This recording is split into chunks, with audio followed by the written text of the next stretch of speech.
اس سال اقوام متحدہ جنرل اسمبلی کا آغاز ایک ایسے وقت میں ہوا ہے کہ جس سے قبل ہی غزہ ایشو عالمی برادری کی بھرپور توجہ کا مرکز بن چکا ہے، اور گزشتہ 2 روز کے دوران برطانیہ، کینیڈا، آسٹریلیا اور پرتگال کے بعد فرانس کی جانب سے بھی فلسطین کو بطور آزاد ریاست تسلیم کیے جانے کے اعلانات سامنے آ چکے ہیں۔ بین الاقوامی میڈیا ذرائع یہ دعویٰ بھی کر رہے ہیں کہ اسپین، ناروے اور سویڈن سمیت دیگر یورپی ممالک بھی فلسطین کو آزاد ریاست تسلیم کرنے کا جلد اعلان کر سکتے ہیں، جبکہ امریکی صدر ڈونلڈ ٹرمپ اس اقدام کی بھرپور مخالفت کر رہے ہیں، اور ترجمان وائٹ ہاؤس کے مطابق مغربی ممالک کی طرف سے فلسطین کو آزاد ریاست تسلیم کیے جانے کے اقدام سے صرف حماس کو ہی فائدہ ہوگا۔ اور اسی تناظر میں آج ڈونلڈ ٹرمپ کی عرب اور دیگر مسلم ممالک کے سربراہان کے ساتھ ایک اہم ترین بیٹھک بھی ہونے جا رہی ہے، جس میں مسلم ممالک کی قیادت کو امریکہ کی طرف سے غزہ میں جنگ کے بعد کی جو گورننس ہے اور امن ہے اس سے متعلق تجاویز پیش کی جا رہی ہیں۔ امریکی میڈیا رپورٹس کے مطابق امریکہ چاہتا ہے کہ عرب اور مسلم ممالک غزہ میں فوج بھیجنے پر آمادہ ہوں تاکہ اسرائیل انخلا کر سکے، اور امریکہ کی یہی خواہش ہے کہ عرب اور مسلم ممالک فلسطین میں اقتدار کی منتقلی کے عمل اور بحالی کے کاموں کے لیے رکوم دیں۔ دوسری جانب آزاد فلسطین اتھارٹی کے سربراہ محمود عباس نے حماس سے فوری طور پر ہتھیار ڈالنے کی اپیل کر دی ہے، اور ساتھ ہی یہ واضح بھی کر دیا ہے کہ حماس کا سیز فائر کے بعد غزہ کی تعمیر نو میں کوئی کردار نہیں ہوگا۔ فلسطین کو آزاد ریاست تسلیم کرنے کے اعلان کے وقت فرانسیسی صدر میکرون کا یہ موقف بھی بہت اہم تھا کہ اب ہم مزید انتظار نہیں کر سکتے اور وقت آ گیا ہے کہ غزہ جنگ مکمل طور پر ختم کی جائے اور حماس کے زیر حراست باقی جو 48 مخفیوں کو فوری طور پر رہا کیا جائے۔ اس کے ساتھ ساتھ جنرل اسمبلی سے اپنے خطاب میں ڈونلڈ ٹرمپ نے ایک بار پھر یہ دعویٰ کیا ہے کہ انہوں نے پاک بھارت سمیت 7 جنگوں کو رکوانے میں بنیادی کردار ادا کیا، جبکہ انہوں نے ایران اور اسرائیل کے درمیان جنگ بھی رکوائی۔ ڈونلڈ ٹرمپ کے بقول امن کی بحالی کے لیے عالمی برادری کو کردار ادا کرنا ہوگا۔ ڈونلڈ ٹرمپ کا خطاب کس طرف اشارہ کر رہا ہے؟ معاملے پر اب عالمی برادری کا موڈ کیا دکھائی دے رہا ہے، اور اقوام متحدہ جنرل اسمبلی کیا اس بار غزہ جنگ کا کوئی قابل عمل حل نکال پائے گی؟ اس حوالے سے گفتگو کرنے کے لیے ہمارے ساتھ موجود ہیں واشنگٹن سے ڈاکٹر کامران بخاری صاحب، جو کہ ایک جیو اسٹریٹجسٹ ہونے کے ساتھ ساتھ New Lines Institute for Strategy and Policy کے سینئر ڈائریکٹر ہیں۔ السلام علیکم ڈاکٹر صاحب۔ جی وعلیکم السلام۔ Thank you so much doctor صاحب، آپ نے ٹائم نکالا۔ سب سے پہلے تو how do you see this development unfolding کہ فرانس نے، یو کے نے اور جو بیسیکلی اسرائیل کے ایلائز سمجھے جاتے تھے یا اس کو سپورٹ کرنے والے ممالک سمجھے جاتے تھے، انہوں نے فلسطین کو باقاعدہ طور پہ ریاست تسلیم کر لیا ہے آزاد۔ اس سے اسرائیل کو کتنا نقصان پہنچا ہے یا کتنا پہنچنے کا اندیشہ ہے، اور اسرائیل اس پہ ریئیکٹ کیسے کرے گا؟ ڈونلڈ ٹرمپ نے تو ریئیکٹ کر دیا۔ جی دیکھیں، اس میں 2 پہلو ہیں۔ پہلی بات تو یہ ہے کہ جہاں تک علامت لیول کی بات ہے تو یہ بہت بڑی بات ہے۔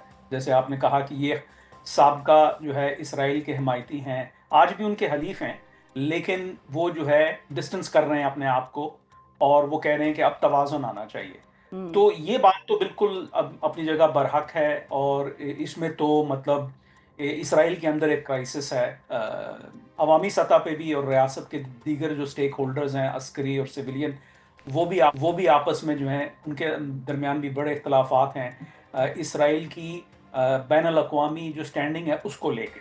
تو وہ تو اپنی جگہ بات درست ہے، لیکن دیکھیں اس سے ہم فلسطینی ریاست کے قریب نہیں پہنچ رہے۔ اس کی وجہ یہ کہ جب ریاستیں معجزہ وجود میں آتی ہیں، تاریخ اگر آپ اٹھا کے دیکھیں تو وہ جو ہے اس کی کوئی قیادت کرتا ہے، اس کی کوئی وین پاکستان کئی معرض وجود میں آیا قائد اعظم محمد علی جناح کی قیادت میں، پاکستان آل انڈیا مسلم لیگ جو بعد میں پاکستان مسلم لیگ بنی۔ I'm giving you an example۔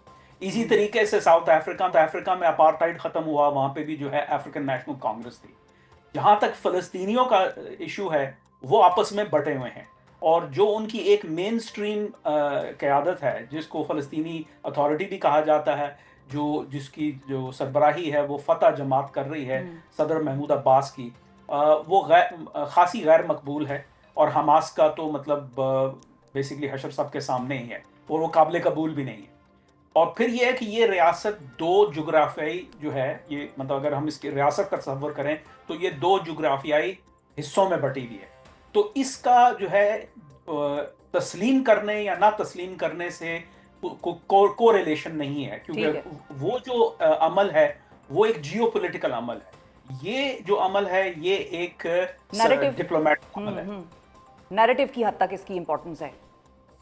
جی ٹھیک ہے. اچھا ڈاکٹر صاحب یہ بھی بتائیے کہ جب ہم بات کرتے ہیں پاکستان کی بھی ہم نے ایک بڑی کلیئر پوزیشن فلسطین کے حوالے سے تو ہمیشہ دیکھی ہے، لیکن اب مختلف لوگوں کی مختلف آراء بھی پائی جاتی ہیں، اور کچھ لوگوں کا اب عرب ممالک کی اگر ہم بات کریں تو ان میں سے کچھ ایسے ممالک بھی ہیں کہ جو باقاعدہ طور پہ اسرائیل کے ساتھ ڈپلومیٹک ریلیشنز رکھتے ہیں، اور انہوں نے آلدو اس سارے تنازع میں خود کو اسرائیل سے تھوڑا بہت ذرا ڈسٹینس کر لیا، تھوڑا اسلامک سمٹ میں اس کے خلاف بڑے سخت بیانات بھی دے دیے اور اس قسم کا معاملہ کیا، لیکن مسلم ممالک میں اس حوالے سے کیا ہوتا آپ دیکھ رہے ہیں آنے والے وقتوں میں؟ دیکھیں یہ جو ابھی مطلب سعودی اور پاکستانی جو strategic mutual defence agreement sign ہوا ہے، اس کا تعلق جو ہے براہ راست غزہ سے ہے. اس کی وجہ یہ ہے کہ فی الوقت نہ ہی پاکستان کو کوئی خدشات لاحق ہیں. ٹھیک ہے ابھی 87 گھنٹے کی جنگ ہوئی تھی مئی کے مہینے میں، لیکن حالات دوبارہ سے جو ہے وہ ایک پرانے والے سٹیٹس کو اینٹی پہ آ چکے ہیں جو نہ اچھے ہیں نہ برے ہیں. تو اچانک تو وہاں کوئی جنگ نہیں ہونے والی اور نہ ہی ہمیں سعودیوں کی اس طرح ضرورت پڑے گی. اسی طریقے سے اگر آپ سعودی عرب کی ضروریات کو دیکھیں تو ان کو بھی کوئی حملہ نہیں کر رہا، اسرائیل ان پہ آ کے حملہ نہیں کر رہا، ایران ان پہ آ کے حملہ نہیں کر رہا، ترکی ان کے لیے پریشانی نہیں کر رہا. یہی 3 بڑی قوتیں ہیں. تو پھر اس ڈیل کا کیا مقصد ہے؟ اس ڈیل کا مقصد یہ ہے کہ جو خطے کے اندر اب سعودی عرب قیادت کرے گا، جو کہ امریکہ چاہ رہا ہے کہ سعودی عرب اپنے خطے کی، عرب ممالک کی جو سیکیورٹی کی بھاگ دوڑ ہے وہ اپنے ہاتھ میں لے. تو سعودی عرب کے پاس خود تو صلاحیت نہیں ہے. تو یہ جو ڈیل ہے پاکستان کے ساتھ، یہ ہے کہ Pakistan is going to be part of that coalition جو کہ غزہ کے اندر پوسٹ وار سیکیورٹی پرووائڈ کرے گا. اس کے اوپر میں نے پیشن گوئی کی تھی، مئی کے مہینے میں میرا ایک مضمون آیا تھا پوسٹ وار سیکیورٹی ان غازہ کے نام سے. اس میں نے یہی کہا تھا کہ دیکھیں اگر آئی ڈی ایف قابل قبول نہیں ہے، جو کہ اب اسرائیل کے اندر بھی یہ بات ڈیبیٹ ہو رہی ہے، ان کے آرمی چیف کہہ رہے ہیں کہ ہمیں آکوپیشن نہیں کرنی چاہیے تو کیونکہ وہ بڑی مہنگی پڑے گی ہمیں. تو وہ کون کرے گا وہاں، سیکیورٹی کون سنبھالے گا؟ اور پھر بعد کی جو باتیں ہیں یعنی تعمیر نو، لوگوں کو خوراک کی جو ہے نا فراہمی، ان کو جو ہے نا صاف پانی کی فراہمی، ان کی روزمرہ زندگی، میڈیکل کیئر، ان کو دوبارہ سے ریہیبلیٹیٹ کرنے کی جو پروسیس ہے، اس کے لیے سب سے پہلے سیکیورٹی کی ضرورت ہے. ٹھیک ہے. اور کوئی اور جو ہے اس وقت فورس نہیں ہے، امریکہ تو نہیں ڈالنے والا، اور فلسطینی جو اتھارٹی ہے وہ نہ 3 میں ہے نہ 13 میں ہے. تو میں سمجھتا ہوں کہ یہ جو پاکستان کا جو رول ہوگا وہ سعودی عرب کے ساتھ مل کے غزہ کی جو پوسٹ وار سیکیورٹی ہے وہ دیٹس پرائیورٹی نمبر 1. باقی باتیں بعد میں ہوں گی. ٹھیک ہے. اچھا جو آپ نے بات کی ڈاکٹر صاحب سعودی عرب کے حوالے سے، تو کیا ہم یہ بھی کہہ سکتے ہیں، کیونکہ مجھے ایسا لگا جتنا تھوڑا بہت میرا فارن پالیسی کا یا فارن افیئرس کو تھوڑا بہت سمجھنے کا علم ہے، کہ جب قطر کے اوپر یہ حملہ ہوا اور اس وقت وہ ٹاکس ہو رہی تھیں، بات چیت چل رہی تھی، مشاورت مذاکرات ہو رہے تھے، اور اس کے بعد بہت سارے جو عرب ممالک ہیں ان میں یہ تشویش پائی جانے لگ گئی تھی. تو یہ پھر صرف سعودی عرب کا لیڈ لینے کا معاملہ تو نہ ہوا، کیونکہ قطر یہ کہتا ہے کہ ہم مذاکرات تب کرائیں گے، ہم میڈیشن تب کرائیں گے اب جب آپ معافی مانگیں گے، یعنی کہ اسرائیل. اور ٹرمپ البتہ دوسری طرف یہ چاہتا ہے کہ قطر ہی ہو جو کہ ان ٹاکس کو ہوسٹ کرے اور اس میں معاملے کو آگے بڑھائے. دیکھیں بیلنسنگ ایکٹ ہے نا. اب قطر بھی مجبور ہو گیا، ان پہ حملہ ہوا ہے تو ان کو بھی جو ہے نا فیس سیونگ چاہیے. وہ اپنے جو ذمہ داری ہے جو کہ وہ کرنا چاہتے ہیں، جو ان کے انٹرسٹ کے اندر ہے، اسٹریٹجک انٹرسٹ کے اندر ہے کہ وہ میڈیٹر کے طور پہ سامنے آئیں، تو وہ اس سے تو پیچھے نہیں ہٹ رہے، لیکن ان کو حالات سازگار کرنے ہیں. تو وہ اس وجہ سے کہہ رہے ہیں کہ معافی مانگیں. دیکھیں جہاں تک قطر کے حملے کا تعلق ہے نا، وہ بات ٹھیک ہے کہ قطر کے اوپر حملہ ہوا ہے اور اسرائیل نے اپنے جو اپنا اسفیئر آف آپریشنز ہے اس کو ایکسپینڈ کرنے کا ایک مظاہرہ کیا ہے. لیکن آئی اسٹل تھنک کہ it's a one off, it's an exception not the rule. کیونکہ اسرائیل کی اگر آپ غور کریں تو جو اسفیئر آف آپریشن ہے وہ 2 آربٹس میں ہے. پہلا آربٹ جو ہے، جو انر رم ہے اپنا اسٹریٹجکلی، وہ ہے ان ملکوں کے ساتھ جس کے ساتھ اسرائیل کا بارڈر لگتا ہے، یعنی مصر، لبنان، شام اور اردن. اس کے بعد ایک آؤٹر آربٹ ہے جس میں ایران، عراق اور یمن آتے ہیں. جہاں تک سعودی عرب کا تعلق ہے اور دیگر خلیجی ممالک کا تعلق ہے، they are outside the sphere of operations. اس سے نہ اسرائیل کو کوئی فائدہ ہو رہا ہے. ایک وقتی طور پہ اگر انہوں نے حماس کی قیادت کو ختم کر دیا ہوتا، جو ان کی سیاسی قیادت ہے، شاید ان کو ٹیکٹیکل جو ہے ایک ایڈوانٹیج ہو جاتا. لیکن اس سے آگے کچھ نہیں ہے، اس سے آگے ان کے لیے کچھ نہیں ہے. This is about America shifting its global posture کہ لک ہم جو ہیں اب نہ خرچہ کرنا چاہتے ہیں، نہ ہی ہم جو ہے نا ہیوی لفٹنگ کرنا چاہتے ہیں. ہر خطے کے اندر وہاں کے سٹیک ہولڈرز، وہاں پہ جو ہمارے ایلائز اینڈ پارٹنرز ہیں وہ پہل کریں، ہم سیکنڈری رول ادا کریں. ٹھیک ہے. اچھا، اب U N G A doctor صاحب، یو این جی اے میں پچھلے 2 سال سے تو ہم نے دیکھا کہ وہاں پر تقریریں ہوتی ہیں، کچھ بڑی دھواں دھار قسم کی تقریریں بھی ہوتی ہیں، اسرائیل پر بڑی تنقید ہوتی ہے جو غزہ میں چل رہا ہے اس کے اوپر، لیکن وہ بس موڈ سی رہ جاتے ہیں، کوئی بس بات چیت تک ہی محدود رہ جاتی ہے، عملی اقدامات اس میں کچھ وہ کر نہیں پاتے. اس مرتبہ اس سال یو این جی اے سے آپ کی کیا ایکسپیکٹیشنز ہیں when it comes to Israel and جو غزہ کی سچویشن ہے، اور پاکستان کے وزیر اعظم کی تقریر کو آپ لک فارورڈ کر رہے ہیں، کیا دیکھ رہے ہیں آپ؟ دیکھیے، میں تقریریں تو نہیں سنتا، تو کیونکہ تاریخی طور پہ ہم نے دیکھا ہے کہ ہر سال یہ سیشن ہوتا ہے. اس سیشن کی تقریریں اتنی اہم نہیں ہوتی جتنی کہ جو سائیڈ لائنز پہ بائی لیٹرل اور ملٹی لیٹرل جو گفتگو ہوتی ہے وہ دلچسپ ہوتی ہے، وہ جو ہے نا اسٹریٹجیکلی سگنیفیکنٹ ہوتی ہے.